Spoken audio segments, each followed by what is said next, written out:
मधुश्रावणी के टेमी दागे वाला गीत सुना रहल छी। अपना मिथिला में मधुश्रावणी पावनि के टेमी के गीत सुना रहल छी। पूजति पावनि सिया जनक के अंगना, दागु दागु दागु टेमी रघुवर पहुना, दागु दागु दागु टेमी रघुवर पहुना। गौरी गणेश पूजू पूजू बिसहारा, अखंड सोहाग रखती हेथिन सहारा। गौरी गणेश पूजू पूजू बिसहारा, अखंड सोहाग रखती हेथिन सहारा।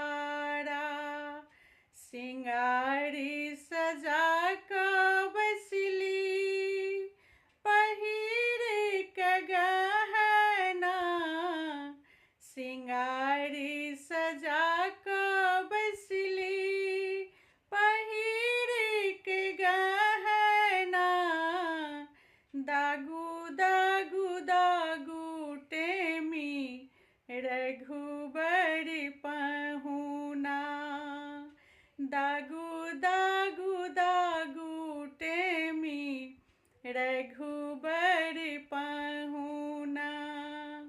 सखिया सहेली सब करैट खेली, रही रही चुटकी लए नारियल बेली। कौशल्या के लाल किया लटकल थुथना, कौशल्या के लाल किया लटकल थुथना, दागु दागु दागु टेमी रघुबर पहुना, दागु दागु दागु टेमी रघुबर पहुना। जनक दुलारी सिया छथि सुकुमारी,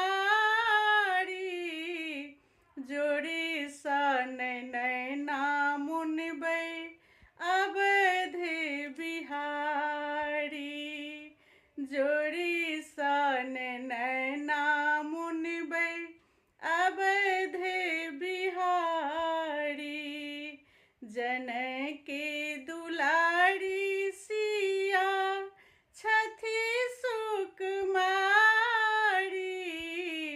जोड़ी सन नैना मुनबै अवध बिहारी। कहथिन माधव सुनु दशरथ ललना, कहथिन माधव सुनु दशरथ ललना, दागु दागु दागु टेमी रघुबर पहुना, दागु दागु दागु टेमी रघुबर पहुना। जय मिथिला, जय मैथिली।